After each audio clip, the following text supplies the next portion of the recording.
시작은 이제 전 해병대 수사단장 박정훈 대령 관련된 소식부터 한번 다뤄볼게요. 그 해임된 지난달 2일에 네. 김계한 해병대 사령관과 박 대령의 부하가 통한 그 녹취 내용이 군 인권센터 통해서 공개가 됐는데요. 네. 어제 뉴스데스크 보도부터 보고 얘기 나누겠습니다. 네. 해병대 수사 자료를 경찰에 이첩하면서 박정훈 대령이 수사단장 자리에서 보직 해임된 지난 8월 2일 김계환 해병대 사령관이 그날 밤 수사단원 중 한 명에게 전화를 했습니다. 해병대 수사가 문제 없다며 박 대령을 두둔하는 듯한 말을 여러 차례 반복합니다. 어차피 우리는 저 진실되게 했기 때문에 네. 잘못된 건 없어.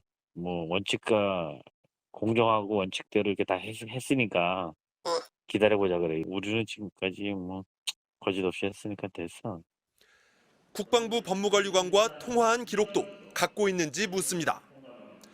국방부 법무관리관은 죄명을 빼라, 혐의자를 빼라고 했다며 박 대령이 외압 의혹의 당사자로 지목한 인물입니다. 그럼 정훈이가 또 저쪽이 뭐야? 국방부 뭐 법무관리관하고 얘네들 통화한 거 다 뭐 있을 거 아니야? 기록들 있지? 네, 맞습니다. 기록도 있고 그래도 이게 너무 이렇게 외압이고 위법한 지시를 하고 있다라고 다들 이렇게 느끼면서 김 사령관이 먼저 말을 꺼낸 걸 보면 외압 의혹도 이미 알았던 것으로 의심됩니다. 군 검찰의 수사 방향은 이렇게 내다봅니다. 내가 해다가 안 되면 나중에 내 지시사항을 위반한 거로 이렇게 갈 수밖에 없을 거야 또. 네네. 이게 김계한 해병대 사령관이 전화를 먼저 한 거네요. 먼저 했습니다. 8월 2일입니다. 그러니까 다시 또 한번 시간 다시 타임라인을 다시 또 타임라인을 되짚어보면. 거슬러 보면 7월 30날 박정훈 대령이 그 해병대 사령관 그다음에 이종섭 장관 등 포함한 군 관계자들에게 보고를 해요. 네. 그래서 그 자리에서 칭찬을 받습니다. 이 정도면 언론도 그리고 유족도 다 모두 만족할 만한 수사 결과다. 이대로 이첩하는 게 좋겠다라고 결론을 내리고 결재를 하고 그렇습니다. 결론을 결재를 내리고. 했죠. 그리고 그 다음 날인 7월 31일 오전 11시에 대통령실에서 수석 비서관 회의가 열리죠. 무슨 일이 있었는지는 지금으로서는 알 수 없습니다. 이거 특검으로 확인이 돼야 되는 이슈인데 어찌됐든 회의가 열려요. 그리고 11시 56분에 해병대 사령관이 장관으로부터 전화를 받습니다. 그리고 이첩 보류 지시가 나죠. 그런데 그 사이에 이첩은 되는 거죠. 네. 예, 10시. 그러니까 7월 31일 그 소동이 있고 그리고 나서 8월 1일 지나서 8월 2일 날 사이에 막 이첩을 해야 되니 말아야 되니 막 이런 소동이 네. 있다가 이거 안 됩니다. 이첩해야 됩니다. 군사법원법상 이렇게 가는 게 맞습니다. 우리가 수사 기록 만들었고 이걸 보내야 됩니다라고 해서 경북경찰청으로 보내죠.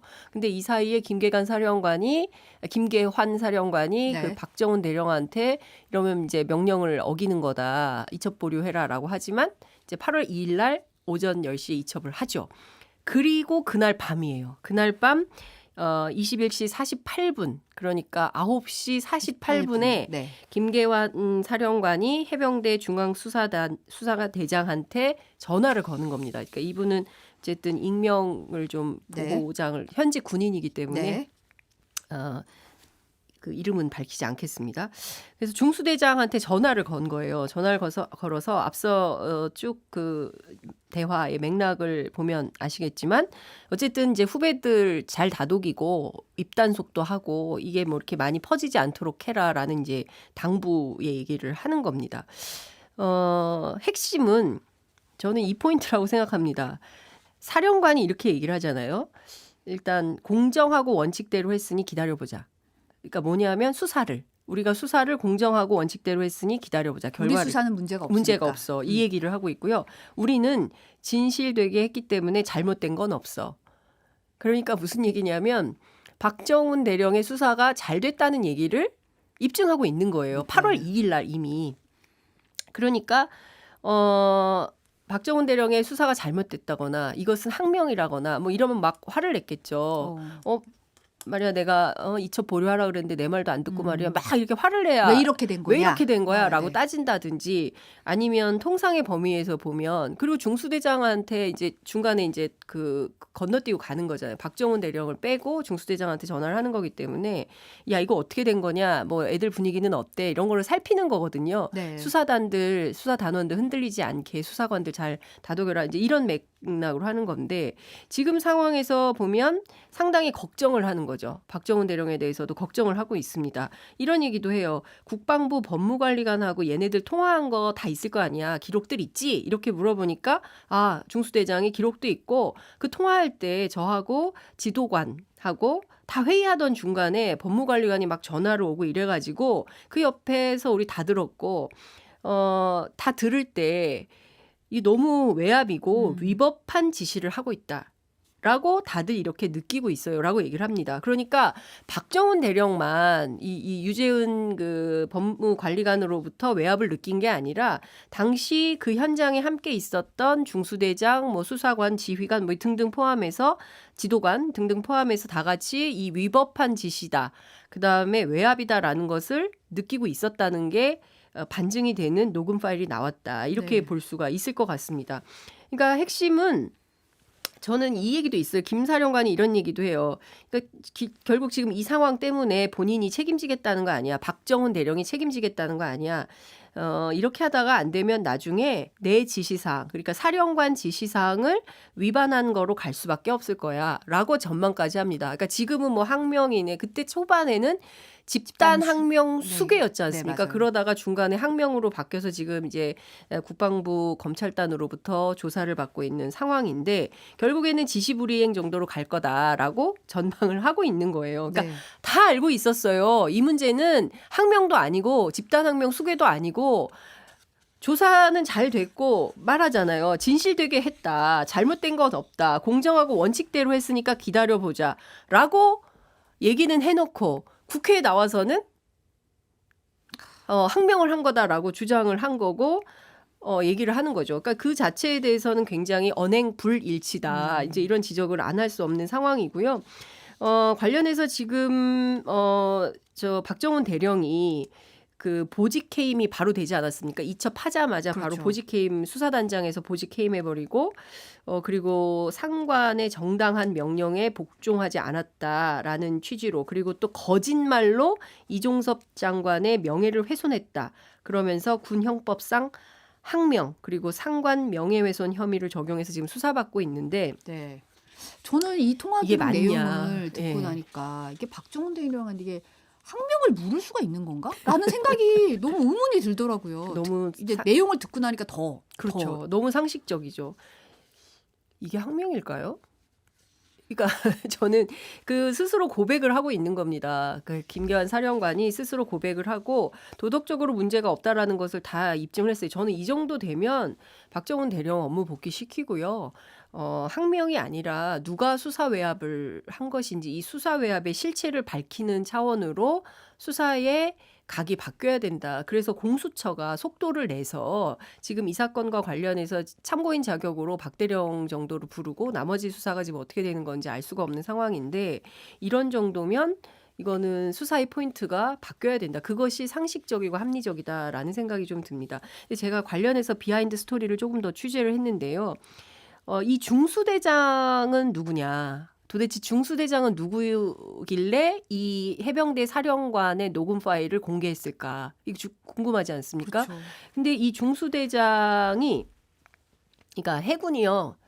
해병대가 이렇더라고요. 그러니까 모든 조직이 육군도 마찬가지고 이 육군 사관학교 출신이냐 아니냐. 아, 그렇죠. 육사냐 비육사냐. 그렇죠. 그리고 해군 사관학교냐 해병대 사관학교냐. 아. 해사냐 비사냐. 아. 이거에 따라서 그러니까 우리가 회사에서 정규직이냐 비정규직이냐.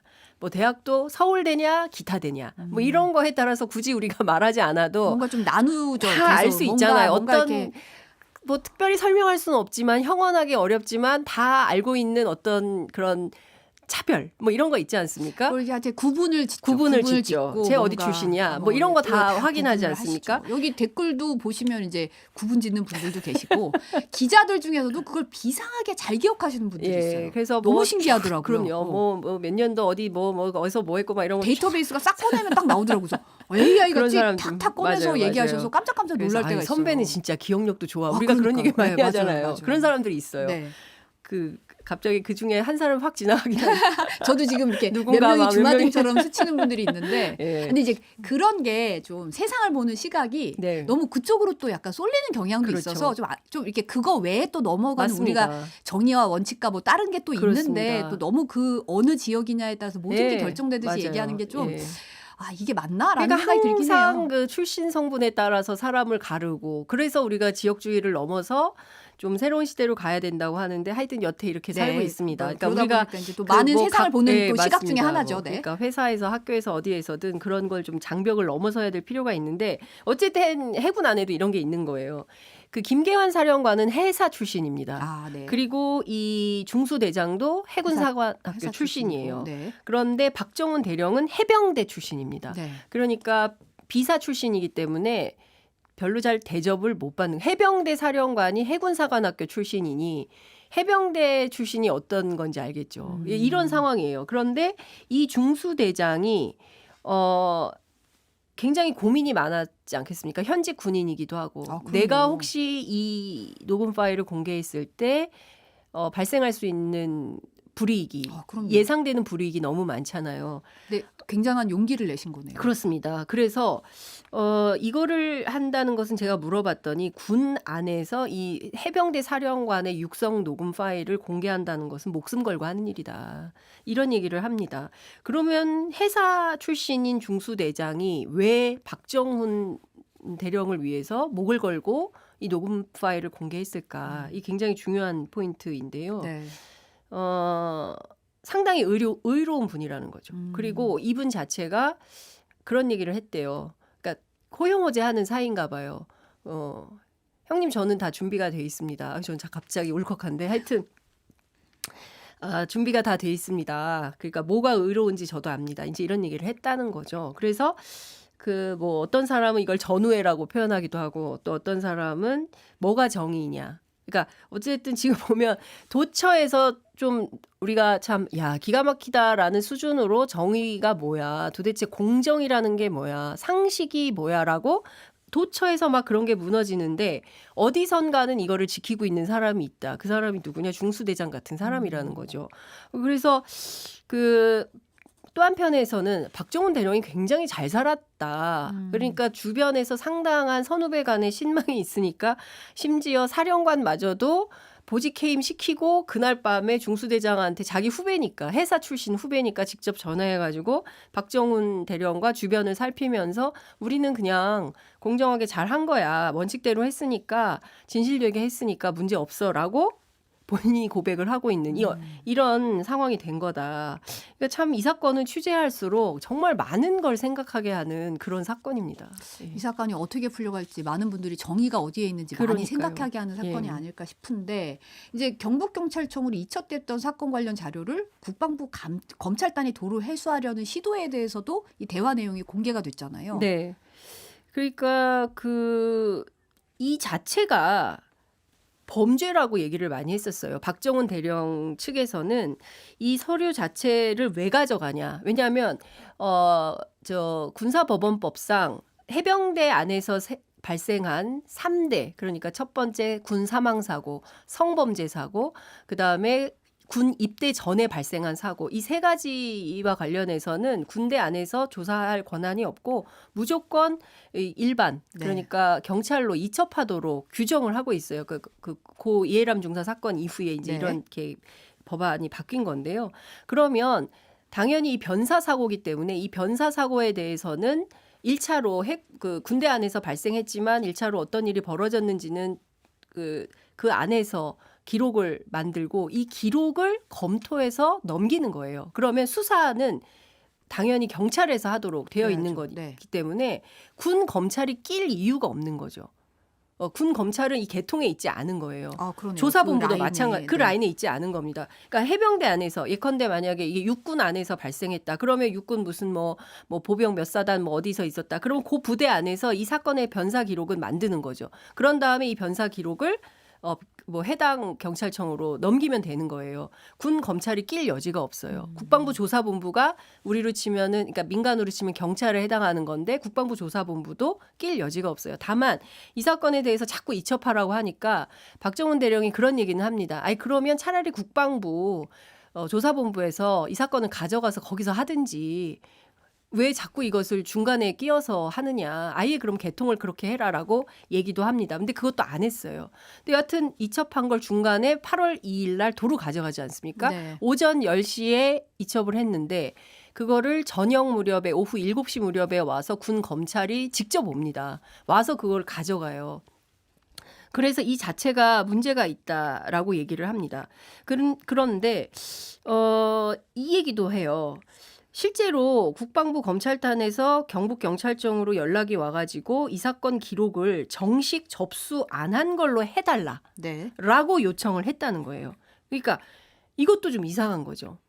아니 사건을 이첩을 했는데 이첩을 정식적으로 하지 말라고 국방부 검찰단이 왜 요청을 하냐. 이것도 다 수사 대상입니다.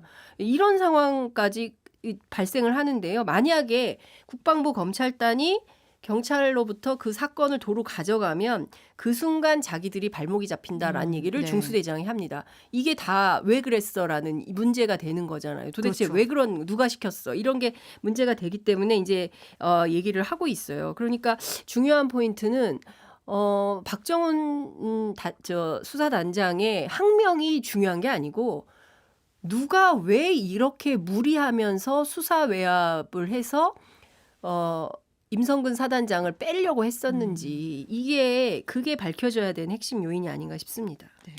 박정훈 대령 측이 이제 수사 공정성 훼손을 이유로 오늘 국방부 검찰단장과 담당 군 검사의 직무 배제를 국방부에 정식으로 요청을 한 네, 거죠. 그렇습니다. 오늘 오전 9시 반에 국방부 민원실에 접수를 한다고 했는데요. 제가 8시 반경 통화하니까 전철 타고 막 가고 계시더라고요. 전철 타고 막 가면서 그 와중에 또 통화를 하고 막 이랬는데 네. 여하튼 오늘 수사지휘 요청서를 그 국방부 장관 앞으로 제출을 한다는 거였고요. 앞서 이제 말씀드린 대로 이 자체가 위법행위라는 거예요. 왜 회수했냐, 골간에 있지 않은 사람들이 네. 권한이 없다. 이제 이런 얘기를 하고 있는 겁니다. 그래서 직권남용, 공용서류 무효죄, 위계에 의한 공무집행 방해 이 세 가지 혐의가 있다고 보는 것이고요. 그렇기 때문에 자꾸 항명 사건에서 국방부 검찰단장 그다음에 이 사건을 수사하고 있는 군검사 A모 씨에 대해서는 직무 배제를 하는 게 옳다. 이런 주장을 하고 있습니다. 네. 이 사실은 이제 최상병 순식 사건 관련해서 민주당이 이제 특검 요구하겠다고 했는데 이제 문제가 오늘 예정됐던 본회의가 무산이 됐잖아요. 그러면서 이제 패스트트랙 지정이 미뤄진 거죠. 그러니까 저는 참 답답합니다. 그러니까 자기들끼리 싸우느라고 정작 해야 될 야당 본연의 임무를 그러니까 누군가는 이걸 챙겼어야 되거든요. 잠깐만요. 의총 중에 잠깐만요. 우리가 이렇게 싸우는 건 좋은데 우리가 당장 이거는 해야 돼요. 왜냐하면 국민하고 약속을 했거든요. 그리고 딴 건 몰라도 이거는 당론으로 결정한 거예요. 특검. 네. 특검은 이재명 대표가 나서서 당론으로 결정해서 처음에는 이종섭 장관에 대해서 해임 요구하다가 안 되면 탄핵으로 해서 발을 묶어놓고 그다음에 국정조사 그리고 이제 정기국회가 시작되면 국감 때 증인으로 출석하도록 해서 국민 보고를 하게 하고 그리고 시간은 좀 오래 걸리더라도 패스트트랙에 태워서 특검을 통해서 반드시 진상규명을 해야 된다. 이제 이런 이런 입장을 밝혔던 바이죠. 그렇죠. 그런데 결국은 25일 오늘 본회의가 무산이 되면서 내일 이제 원내대표 뽑는다고 하니까요. 이렇게 되면 이제 최장 240 이게 원래 법사위 법안이기 때문에 네. 법사위 넘어서 패스트트랙으로 해서 가려면 240일 내년 5월 임기 끝나기 전까지 처리할 수가 없게 되는 상황인 겁니다. 그러니까 참 이 한치 앞을 알 수 없는 게 지난 주말 그러니까 이 사달이 나기 전에 김병주 의원 등이 국회에서 기자회견하면서 특검 국정조사 요구 기자회견하고 막 그랬어요. 그리고 네. 나서 이 사달이 나서 결국 이런 상황이 된 건데 좀 답답한 상황인 거죠. 지금 당장 10월에는 31일 날 대통령 예산안 통과를 위한 시정연설 본회의 잡혀 있고요. 이후에는 11월 9일, 23일, 30일, 12월 1일, 8일 이렇게 안건 처리를 위한 본회의 일정만 잡혀 있다고 네. 하는데 내일 뭐 원내 지도부가 생기면 다시 또 합의해서 추석 전에 본회의를 잡을지 이것에 여당이 협조를 할지 그것은 알 수 없습니다. 네. 다음은 이제 이재명 대표 체포 동의안 가결 이후에 네. 후폭풍 한번 얘기를 해볼 텐데 상당히 이게 지금 전국이 네, 휘말려 요동치고 있습니다. 있습니다. 네. 네. 지난주 금요일에 이 대표 첫 입장이 나왔는데 이제 굽힘 없이 정진하겠다고 했어요. 이거 당 대표직은 내놓을 생각이 없다, 물러날 생각이 없다 이런 의미로 읽히는데요. 그렇죠. 예. 그리고 당원들이 당 대표에서 물러나라고 하지 않고 있습니다. 네. 특히 이제 적극적으로 의사 표시를 하는 민주당 개혁의 딸들 뭐 이런 분들은 대표가 왜 물러나냐 이제 이런 입장이 굉장히 강하다고 볼 수가 있고요. 그리고 이재명 대표는 처음부터 물러날 생각은 없었던 것 같아요. 그리고 보다 더 적극적으로 이를테면 윤석열 정부를 견제하고 비판하는데 이제 본인이 리더로 나선다라는 판단을 하고 있는 것이죠. 네. 전반적으로 민주당의 이제 가결파라고 표현을 해야 될 것 같아요. 가결파 29인. 막 기자들이 이제 이렇게 부르고 있는데 누군지 알 수 없지만 가결파 29인. 명단이 다 돌고 있습니다. 명단은 돌고 있지만 저희는 이제 무기명 투표가 그렇습니다. 원칙이기 때문에 예, 확인은 해볼 수 없는데 네. 뭐 스스로 이렇게 고백한 분들도 계시고 또 미루어 짐작컨대 가결 뭐 이렇게 하는 분들도 아마 뭐 많은 데들이 돌고 있는데 하여튼 뭐 그게 뭐 정확하다 이렇게 말할 수는 없지만 네. 여하튼 명단이 돈다라는 말씀을 드리고요. 그러니까 분석을 해보면 두 가지 정도인 것 같아요. 민주당 의원들 얘기입니다. 네. 명백한 정치적 의도를 가지고 가표를 던진 사람들이 있다. 명백한 정치적 의도요. 예, 그러니까 정치적 의도. 이재명 대표 리더십으로는 안 된다. 그러니까 이것을 그 온리 거취 인리 거취.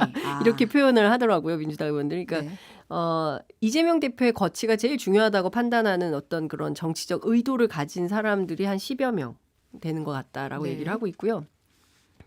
나는 방탄지옥이 싫다. 네, 그러니까 무슨 얘기냐면 대표가 지난 6월 교섭단체 연설에서 불체포 특권 내려놓겠다고 했으니까 네. 일단 내려놓고 그리고 영장실질심사 받으러 가라. 그게 정의로운 일이다. 이렇게 뭐 다소 순진한 사람들 이렇게 표현을 하기도 하는데요. 민주당 안에서는. 네. 여하튼 이런 분들 그러니까 두 파트 정도 된다는 거죠. 그러니까 파트 1은 온리 거취, 그러니까 대표의 그 거취 문제만에 골몰하는 사람들이고 모든 문제의 근원은 이재명 대표에 있으니 이재명 대표부터 물러나세요. 이제 이런 사람들이 있다는 것이죠. 네. 근데 당에서는 이런 얘기가 나옵니다. 만약에 이제 이렇게 할 것 같으면 아주 정치한 작전을 짰어야 되는데 잘 못했다. 그 다음이 없다. 그렇습니다. 그렇기 때문에 너무 이렇게 협의한 눈으로 본 거 아니냐. 결국 실패한 작전이다. 실패한 쿠데타다. 이제 이런 표현을 하고 있습니다. 친명 쪽에서는 이제 비명계의 이번 그 가결파 29인에 대해서 이제 그렇게 규정을 하고 있고요. 네. 민주당 다선 의원들 사이에서는 정치에서 가장 중요한 게 역풍인데 이 가결파 29인이 역풍을 생각하지 못했던 것 같다. 그러니까 대표만 딱 그 원포인트로 거취 문제를 제기할 수 있을 거라고 판단했던 것 같은데 그것은 오판이었고 당 안에서 140명이나 되는 국회의원들이 의총장에서부터 당신들 뭐 하는 거냐라는 큰 문제 제기가 있었기 때문에 그런 예상을 못했던 것 같다. 네. 뭐 야유, 뭐 거의 욕설, 뭐 고성, 뭐 되게 이제 뭐 친하게 지냈던 사이였는데도 뭐 육두 문자를 오고 가면서 저리가 막 거의 그런 분위기였다고 네. 하더라고요. 그래서 핵심은 그거 같아요. 지금과 같은 정세 속에서 민주당 의원들이 어떻게 검찰과 한편이 돼서 대표를 검찰로 넘기는 이런 결정을 할 수 있냐. 이것은 국민의힘과 같은 편이 되겠다고 마음먹지 않는 이상 이렇게 결정하는 것은 있을 수 없는 일이다. 그래서 해당 행위다라는 얘기도 나오는 것 같아요. 네. 그래서 관련해서 그러니까 처음부터 당론으로 부결을 결정했어야 됐는데 왜 당론으로 부결 결정을 못했는지 최고위 안에서 어떤 고민이 있었는지 관련해서도 제가 이제 취재를 했는데요. 네. 이런 얘기가 나오는 거예요. 그러니까 그 2번 정도, 그러니까 18일 날 영장 청구가 되고 연거쳐서 이틀 동안 비공개 그 최고위원회 회의가 열렸는데 이 안에서 수많은 얘기가 있었는데 3인 정도가 당론으로 부결을 결정하면 오히려 그러면 나는 가결 뭐 이런 사람들이 의외로 생길 수가 있다. 아. 그래서 차라리 당심을 그러니까 국회의원들의 그런 마음을 자극하지 않기 위해서 당론으로 부결하지 말고 기다려보는 게 어떻겠냐. 믿고 기다려보자. 그래서 권고적 당론 이런 표현까지 쓰면서 권고적 당론이요. 권고적 당론이라는 표현을 쓰면서 완곡하게 부탁을 했던 거였다. 그런데 결국 앞서 말씀드린 대로 의도가 분명하거나 그리고 방탄지옥이 싫다. 이런 류의 두 파트의 사람들을 부결로 끌어내는데 실패한 거 아니냐 이제라는 얘기가 나오고 있는 것입니다. 그 중요한 포인트는 대충 언론들이 그 친명계에 대한 거부감이나 그리고 또 비판적인 언론이 또 많지 않습니까? 그래서 대충 넘어갈 수 있을 거라고 생각을 했었던 모양인데 당원들의 저항이 굉장히 크고요.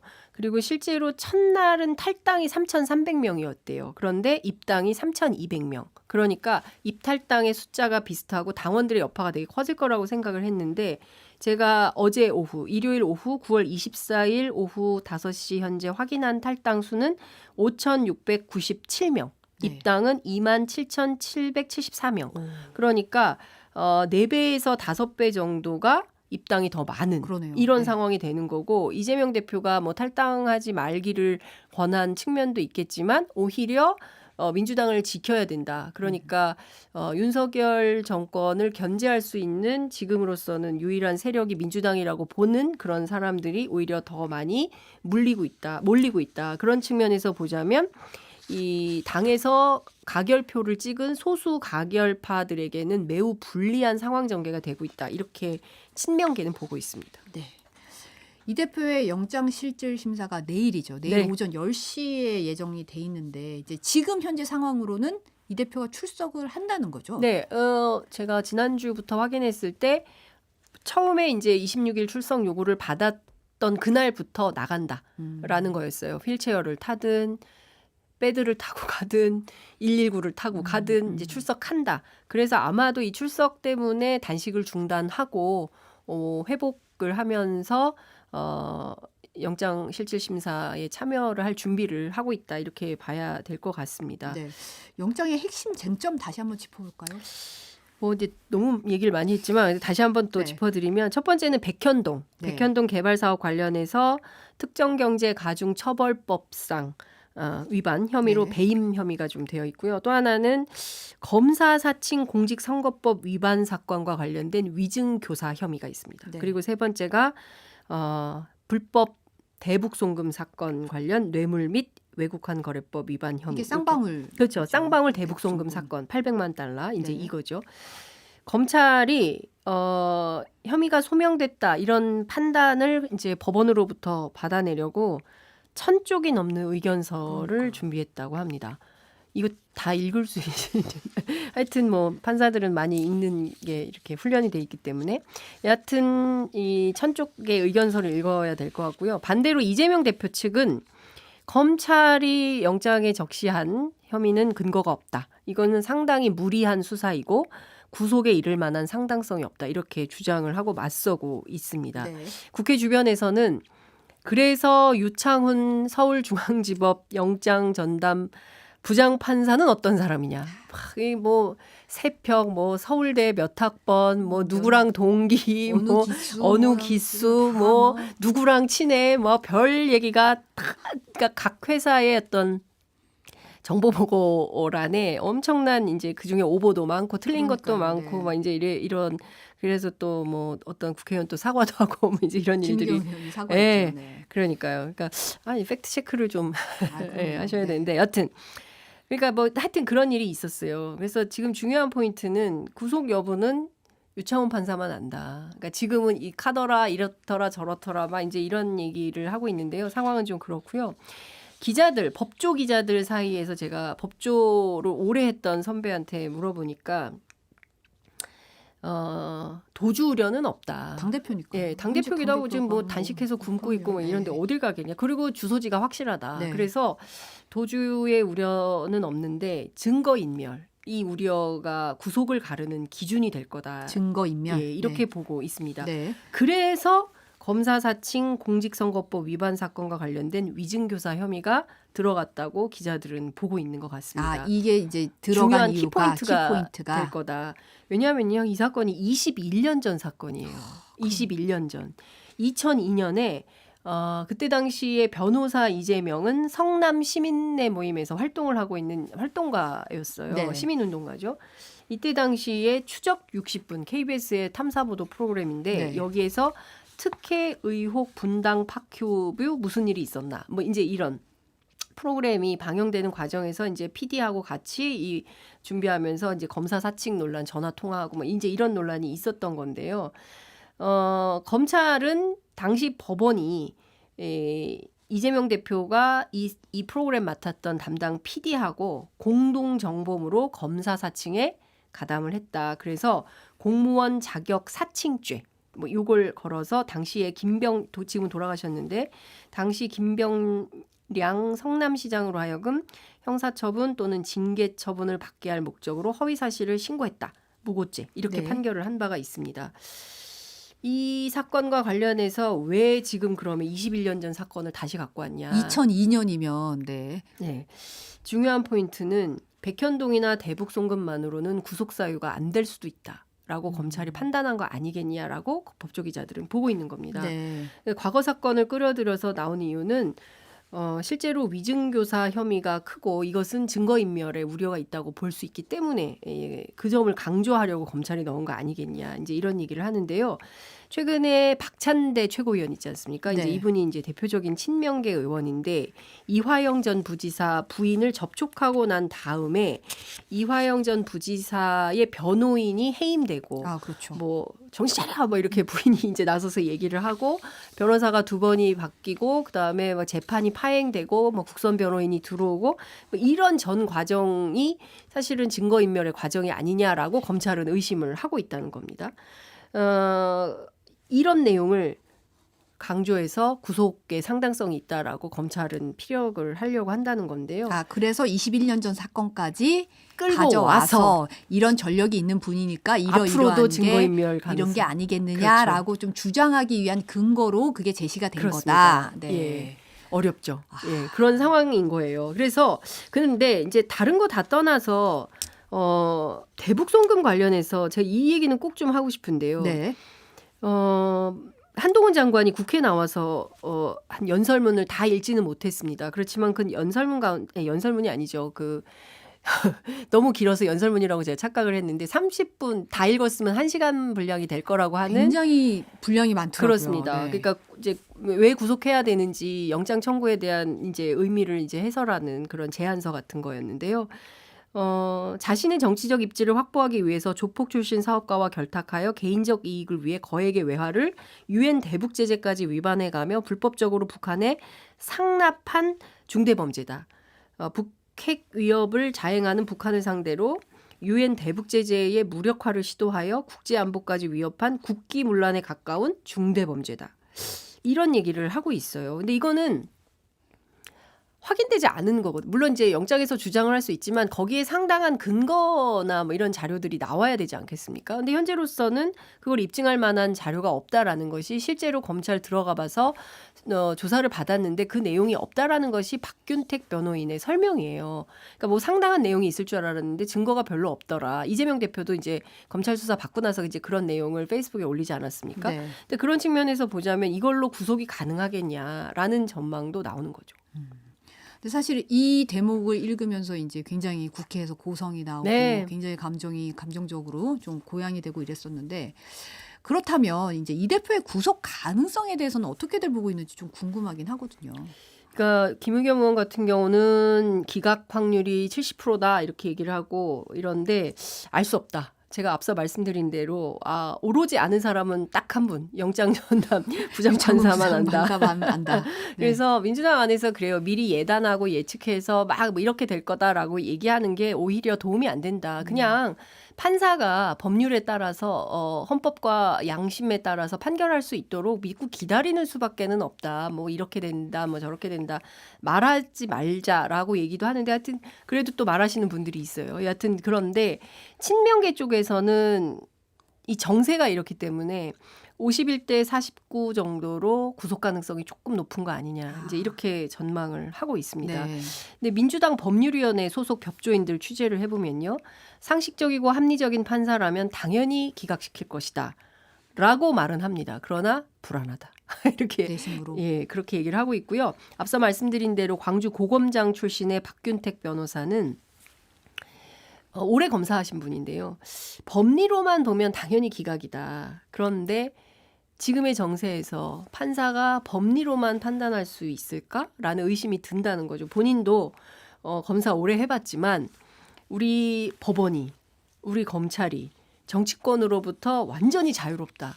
난 그 말은 못하겠다. 이제 이렇게 그 박균택 본인도 변호사 검사를 해봤지만 검사 오래 해봤지만 우리 법원과 검찰이 정치권으로부터 완전히 자유로워요. 뭐 이렇게 말하기 어렵다라고 말을 하고 있어요. 특히나 이제 검찰 정권 아니겠습니까? 윤석열 정권 하에서 이 정세에서 상당히 걱정이 된다. 이제 이런 얘기를 하는데 왜 그래서 본인이 가결을 안 된다라고 얘기를 했냐면 검찰은 지금 완전히 대놓고 정치를 하고 있는데 오히려 정치를 해야 되는 정치 집단인 민주당은 무슨 선비처럼 법률가적 판단을 하고 있다. 그 자기 검찰 출신이고 검사 출신이지만 좀 이해가 안 된다라는 얘기를 하고 있어요. 그러니까 가장 정치적이어야 할 정치 집단은 법률가적 판단을 하고 가장 법률가적 판단을 해야 되는 검찰은 정치적 판단을 하고 이 불일치를 어떻게 이해를 해야 될지 참 이 현실이 참 고통스럽다 이런 표현을 쓰기도 하는데요. 상황은 지금 그렇습니다. 근데 사실 이제 뭐 물론 이제 맡기고 이제 판단을 구해야 되겠지만 이제 구속이냐 기각에 따라서 향후 전국 시나리오가 이제 완전 달라지잖아요. 그렇습니다. 이제 아무래도 이제 어떻게 될 것이냐 시나리오를 저희는 이제 얘기할 수밖에 없는 입장이다 그렇습니다. 보니 어떻게 될 걸로 보시나요? 지금 국회 출입 기자가 한 1,500명 정도 된다 그래요. 전부 그 취재하고 있습니다. 각각 시나리오를 네, 돌리고 전부 있겠죠. 뭐 시나리오 네. ABC 막 다 취재를 하고 있는데요. 뭐 기각되면은 완전히 반전의 드라마가 이제 새로 쓰이는 거고 여권 안에서도 이렇게 되면 한동훈 장관은 물러나야 된다라는 얘기가 나옵니다. 네. 예, 책임지고 물러나. 그동안 뭐 한 거냐. 수사를 근 2년이 다 되도록 수사를 하고 있는데 그러면 뭐 증거도 제대로 없이 수사했다는 거냐. 검찰 책임론, 한동훈 장관 책임론이 상당히 거세게 불 거다라는 얘기를 하고 있죠. 네. 그렇게 되면 민주당은 그야말로 이재명 대표는 이제 날개를 달게 되는 것이죠. 그래서 지금까지 있었던 것에 대한 이제 비판을 하면서 뭐 지지율도 엄청나게 올라갈 것이고 이제 영향력은 엄청 커지는 이런 상황이 될 거고 당내에 있었던 수많은 소란들도 일거에 정리되는 이런 상황이 될 거고요. 네. 이제 문제는 그 반대의 경우죠. 이제 영장 청구가 받아들여서 구속이 됐을 때 그때 민주당은 어떻게 될 거냐. 파국 아니냐. 이제 이런 얘기를 하고 있고 실제로 당 지도부는 그때 어떻게 할 것인지를 중심에 놓고 고민을 하고 있는 걸로 보여요. 물론 내부에서는 그럴 일 없어요. 구속 안 돼요. 뭐 이제 기자들한테 그런 설명을 하고 있지만 네. 내부에서는 이재명 대표의 정치 인생에 상당히 큰 그 갈림길이 될 거고 구속 이후에 어떻게 할 거냐. 그래서 강경한 분들은 이제 옥중에서 해야 된다. 그리고 민주당이 대표가 옥중에 간다 하더라도 뭐 대표직을 내려놔야 된다, 뭐 탄핵해야 된다 이런 그 규정이 없다는 거예요. 그렇기 때문에 대표 스스로 거취를 표명하기 전까지는 대표의 직은 계속된다. 그래서 옥중에서 당무를 볼 가능성이 매우 높다라고 전망을 하고 있는 것이죠. 네. 그렇지만 비명계에서는 초반은 그럴 수 있다. 뭐 일주일, 2주일 정도는 뭐 격앙된 상태에서 그렇게 운영이 될 수 있지만 이게 세월이 길어지면 그게 가능하겠냐라는 얘기를 하고 있고요. 또 어떤 의원들은 무슨 얘기를 하냐면 12월까지는 이제 옥중에서 하고 12월 말 1월부터는 비대위 체제가 됐던 아니면 새로운 대표를 뽑든 새로운 지도부를 뽑든 뭐 이렇게 가야 되지 않겠냐. 그렇게 된다면 아마도 12월까지는 상당한 당의 혼란이 있을 수밖에 없을 것이다 라고 전망을 합니다. 그 시기는 사실 총선을 앞두고 당을 어떻게 끌어갈까 이런 거에 대한 생각인 거죠. 그게 포인트인 거죠. 그래서 새로운 지도부를 뽑을 건지 아니면 차라리 그냥 전권 선대위를 출범을 시킬 건지 아니면 비대위를 출범시킬 건지 그것은 여러 가지 옵션이 살아있는 것이고요. 네. 그때 어떻게 할지는 논의를 해봐야 되는데 당장 이제 내일 원내대표를 또 뽑아야 되지 않겠습니까? 그렇죠. 이제 그런 문제가 있고 일각에서는 지금 당이 어디로 가는지 알 수가 없다. 그리고 의총 열어가지고 서로 막 육두문자에 가까운 욕을 하고 막 갈라져 있으니 당의 중진들이 일종의 이제 당이 어려울 때 중진 협의체 같은 것들을 옛날에 한나라당도 있었어요. 네. 이제 그런 중진 협의체 같은 것을 만들어서 일종의 중재 기구 역할을 해야 되는 거 아니냐라는 얘기도 나오고 있습니다. 그러니까 당 지도부가 있고요. 그 원내 지도부가 있고요. 중진 협의체를 또 협의체고. 만들어서 뭐 중간에 어떤 거중 조정의 역할을 해야 되는 거 아니냐라는 얘기도 나오고 있어요. 근데 이 얘기대로 될지는 모르겠습니다만 하여튼 당에서는 매우 이런 상황이 뭐 이렇게 할까 저렇게 할까 이렇게 하면 좋을까 저렇게 하면 좋을까 암중무색이 진행 중이다. 그게 그만큼 민주당 내 분위기가 상당히 혼란스러운 거를 반영하는 것 같은데 그렇습니다. 이제 말씀하신 대로 내일 원내대표 선거 치러지는데 사실 가결 이후에 원내대표 선거까지 굉장히 빠르게 진행이 되고 있어요. 네, 근데 그건 그럴 수밖에 없어요. 왜냐하면 근데 이 말씀도 좀 드려야 될 것 같은데 이 박광원 대표만 책임이냐라는 얘기를 해요. 네. 그러니까 원내대표로서 책임지는 것은 너무 당연하다. 왜냐하면 입법 관련해서도 실패했을 땐 책임지고 물러나기도 하고 하니까요. 네. 근데 이제 대표의 거취와 관련해서 이렇게 됐기 때문에 이건 책임지는 건 너무 당연한데 원내대표의 결정이 아니라 최고위 지도부의 결정이었다는 거죠. 네. 그러니까 원내대표도 지도부의 일원으로 들어가서 최고위 결정 사안으로 모든 것들이 나왔지 박광원 원내대표의 결정이 아니기 때문에 지도부가 같이 책임져야 되는데 왜 최고위원회에는 아무도 책임을 안 지냐? 책임지겠다는 사람이 없는 거 아니냐? 송갑석 의원 하나만 지명직 최고로 그만두겠다고 하고 사표 수리를 하지 않았습니까? 그러니까 그거 말고는 아무도 책임지는 사람이 없다. 이런 비판도 나오고 있죠. 그러니까 좀 어떤 측면에서 보자면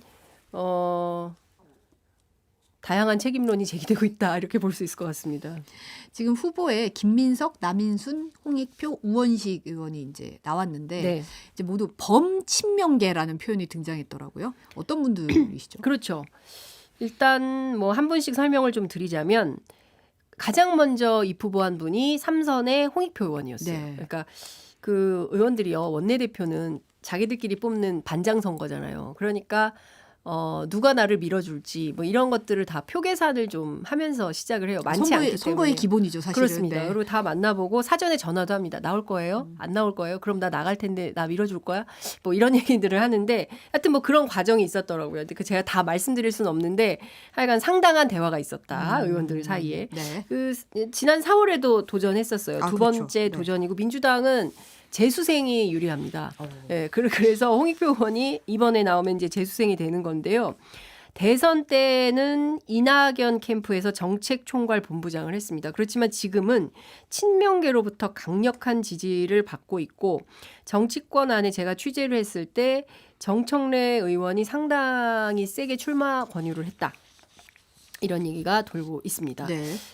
사실은 지난 4월에도 그때는 우원식 의원이 출마를 권유했어요. 민평련 쪽에서. 그래서 출마를 했다가 당선될 가능성이 높다고 판단했는데 친명 지도부에 대한 견제가 필요하다는 의원들의 판단에 따라서 박광원 지도부가 탄생한 이런 상황이었거든요. 네. 근데 의원들이요 되게 정치적이잖아요. 그런데 원내대표를 뽑을 때는 정치적인 사람을 안 뽑는데요. 그래서 무슨 얘기냐 그랬더니 품격 있고 인품이 훌륭해야 되고 상대방을 배려할 줄 알아야 되고 너그러워야 되고 항상 인간적이어야 되고 뭐 베풀 줄 아는 사람이어야 되고 막 얘기를 하는 거예요. 네. 그래서 그런 사람이 누구예요? 없지. 지금 그래서 누구를 마음에 두시고 그런 얘기를 그러니까요. 하시지? 저도 막 이랬는데. 그랬더니 없죠. 이렇게 얘기를 하더라고요. 근데 하여튼 그런 상황인데 네. 여하튼 이번에는 완전히 다르죠. 그러니까 비명계가 이런 선택을 했기 때문에 이번에는 반드시 친명 지도부가 들어설 수밖에 없고 사실상 5개월 만에 다시 친명 지도부가 들어서게 되는 이런 상황이 되는 겁니다. 네. 홍익표 의원하고 어제 통화를 했어요. 네. 어떻게 할 거냐 했더니 본인이 이 시국에 나는 경선은 하고 싶지 않다라는 입장을 밝혔습니다. 경선은 하고 싶지 않다. 네, 그래서 상당히 많이 나와. 지금 이미 후보- 4파전인데. 아니 그때 제가 통화했을 때는 우원식 의원은 아, 나오기 네. 전이었어요. 그래서 3파전인데 그랬더니 아예 난 경선하면 난 안 할 거예요. 후보 사퇴할 겁니다. 이렇게 입장을 밝혔어요. 그래서 네. 이 와중에 우리가 무슨 경선이냐. 만약에 뭐 투표하고 어쩌고 하면 나는 그만둔다. 이런 입장을 밝혀서 중도 사퇴할 가능성도 있습니다. 네. 그런데 친명 쪽에서 안 돼.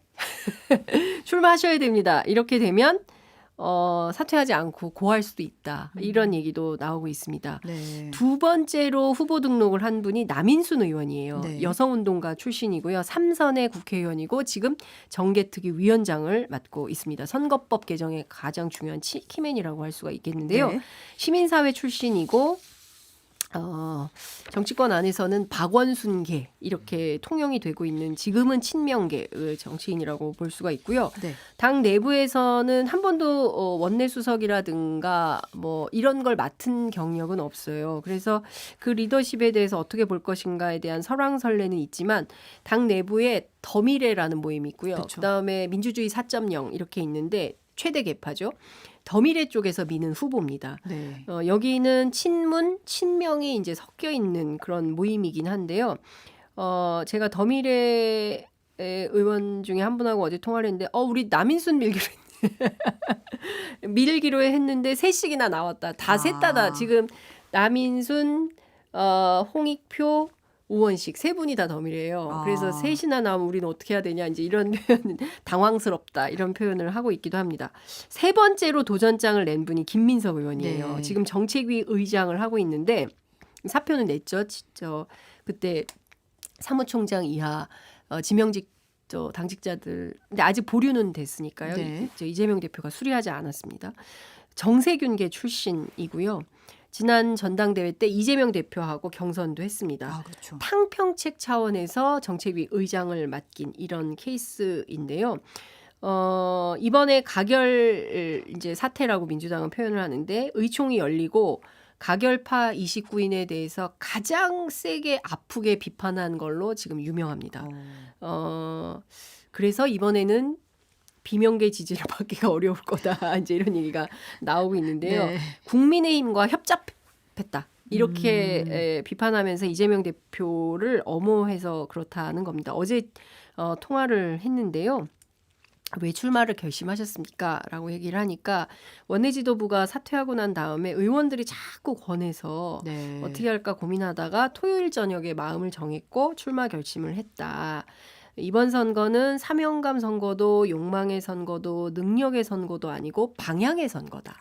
그래서 민주당이 도대체 어느 방향으로 가야 될지 그걸 결정하는 데는 요 방향을 정리하는 것은 내가 잘하지 않을까 이런 판단이 들어서 출마했다. 이제 이런 입장을 밝히고 있습니다. 마지막으로 의외다. 도전장을 낸 분이 바로 민평년 좌장 사선의 우원식 의원입니다. 네. 아침에 전화했는데 꺼져 있고 아까 방금 전에 전화했는데 칼날이만 돌아오고 전화를 받지 않아서 통화를 못했습니다. 네. 민주당에요 한 번도 없었던 게 재선의 원내대표입니다. 근데 원내대표를 두 번 하는 거. 그렇습니다. 네. 쉽지 않아요. 원내대표를 두 번 하는 건 쉽지 않은데 도전장을 내셨어요. 2017년에 이미 원내대표를 했었거든요. 네. 당이 비상 상황이기 때문에 친명계 초선들 중심으로 강력한 출마 요구를 받았다. 이분이 을지로 위원장을 오래 했어요. 그러니까 주로 노동, 네. 환경, 후쿠시마 오염수 관련해서 제일 먼저 단식한 분이 우원식 의원이죠. 그렇죠. 특히 이제 뭐 SPC 같은 노동 현안, 뭐 노동자의 어떤 억울한 죽음 이런 거 생겼을 때 가장 먼저 현장에 달려가는 운동가 형이죠. 환경, 인권, 노동 뭐 이런 거 이제 각별한 관심을 갖고 있는 분인데요.